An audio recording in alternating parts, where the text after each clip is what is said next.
तो बच्चों यहाँ पर हमने बात की है इससे पहले दूसरी यहाँ पर बात की थी बच्चों, प्रीवियस वीडियो में हमने ये बात की थी कि इनोलेट का फॉर्मेशन मतलब मोर सब्स्टिट्यूट साइड होगा या फिर लेस सब्स्टिट्यूट साइड होगा, जिसमें हमने बात की थी काइनेटिक कंट्रोल और थर्मोडायनेमिक कंट्रोल की। तो बच्चों इससे मिलती जुलती हम बात कर रहे हैं इनामीन के फॉर्मेशन में। अगर इनामीन का फॉर्मेशन करते हैं और उसमें भी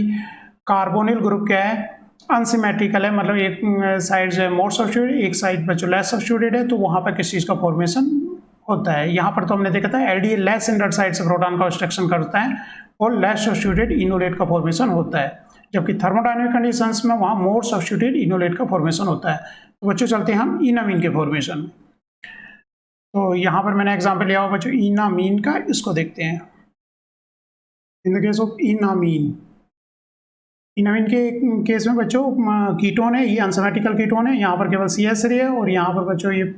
प्रोपाइल ग्रुप लगा हुआ है जिसपे एक हाइड्रोजन यहाँ पर भी है और यहाँ पर भी। तो दोनों साइड से बच्चों क्या हो सकता है, इनामीन का फॉर्मेशन हो सकता है। अगर इनामीन की मैकेनिज्म आपको नहीं पता तो एक बार मैकेनिज्म आप यहाँ पर देख सकते हो। कोई भी बच्चों सेकेंडरी एमीन किसी कार्बोनिल ग्रुप पर अटैक करती है इस तरह से, तो निगेटिव ये बॉन्ड क्या होगा, ब्रेकआउट होगा ऑक्सीजन की तरफ को, निगेटिव चार्ज पॉजिटिव, तो प्रोटॉन क्या होगा, प्रोटॉन नाइट्रोजन की तरफ को ब्रेकआउट होगा। तो इस तरह से फिर बच्चों इसके पास क्या आ गया, लोन पेयर आ गया, ये क्या करेगा, पुश करेगा। तो इस तरह से बच्चों एन डबल बॉन्ड कार्बन हो गया और फर्दर जो अल्फा हाइड्रोजन है वो ब्रेकआउट हो यहाँ पर इस बॉन्ड पर हो जाएगा, तो ये बॉन्ड यहाँ पर ब्रेकआउट हुआ। तो इस तरह से बच्चों ईन मतलब डबल बॉन्ड उसके कॉन्जुगेशन में एमीन, तो ये क्या कहला रहा है बच्चों, इनामीन, इनामीन। और एज ए न्यूक्लियोफाइल ये फर्दर काम करने लगता है, एज ए किसी कोई भी इलेक्ट्रोफाइल होगा तो उस पर ये फर्दर यहाँ से और इसको ये पोलराइज करता है जो कि E+ पर किसी पर भी अटैक कर सकता है। तो इस तरह से बच्चों हमने देखी इनामीन की मैकेनिज्म, आप इसको लिख सकते हो। फिर आगे हम देखते हैं, अगर इनामीन के फॉर्मेशन में दो तरह की सिचुएशंस हैं बच्चों। अगर कीटोन क्या है, एसिमेट्रिकल है, एक तरफ मोर सब्स्टिट्यूटेड है, एक तरफ लेस सब्स्टिट्यूटेड है, तो यहाँ पर जो इनामीन का फॉर्मेशन हो रहा है, जो डबल बॉन्ड आ रहा है बच्चों किस तरह आ रहा है, लेस हिंडर्ड साइड आ रहा है। यहाँ पर जो प्रोडक्ट बन रहा है बच्चों इस साइड को बन रहा है और फर्दर कोई भी एल्काइल ग्रुप लगाएंगे तो यहाँ पर ये इस पर सब्स्टिट्यूट इस तरह से कर देगा और इस तरह डबल बॉन्ड का फॉर्मेशन। तो यहाँ पर क्वेश्चन होता है कि बच्चों इस साइड ना बन करके क्या लेस सब्स्टिट्यूट साइड इनामीन का फॉर्मेशन क्यों हुआ है। The formation of solely less substitute enamine is typical, the outcome may be explain as the result of thermodynamic control. ये वाला प्रोडक्ट जो कहलाएगा यहाँ पर थर्मोडायनेमिक स्टेबल प्रोडक्ट कहलाएगा। रीजन ये है यहाँ पर अगर डबल बॉन्ड इस साइड में जनरेट होता है तो बच्चों यहाँ पर जो डबल लोन पेयर है और ये डबल बॉन्ड है उसकी प्लेनिटी लूज हो जाती है due to the steric reason. यहाँ पर बल्कि साइड है, bulky steric hindrance prevent complete planarity of conjugated, तो यहाँ पर कॉन्जुगेशन कंप्लीट पॉसिबल नहीं हो पाता बिकॉज ऑफ द यहाँ पर स्टेरिक रीजन की वजह से ये आर ग्रुप जो है बच्चों थोड़ा टिल्टेड हो जाता है, तो इसका पी ऑर्बिटल टिल्टेड हो जाएगा तो इसकी प्लेनिटी भी नहीं रहेगा, मोर हिंडर्ड साइड इनामीन का फॉर्मेशन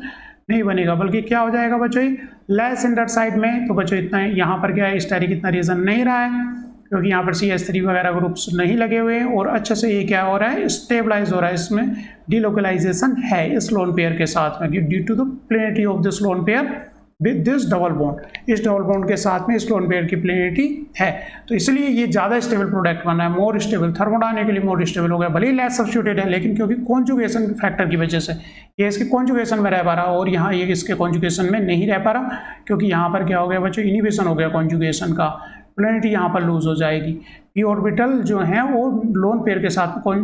प्लेनर नहीं रहेंगे, इसलिए यहाँ पर लेस सब्स्टिट्यूटेड वाली इनोल फॉर्मेशन होता है। इनोल यहाँ पर बच्चों इनामीन का फॉर्मेशन लेस सब्स्टिट्यूटेड साइड में होता है, उसका रीज़न ये है। ऐसे बच्चों एक और एग्जांपल हम यहाँ पर देखेंगे, एज अ इनोलेट, यहाँ पर भी कीटोन लिया है बच्चों, यहाँ पर ये एमीन ली हुई है,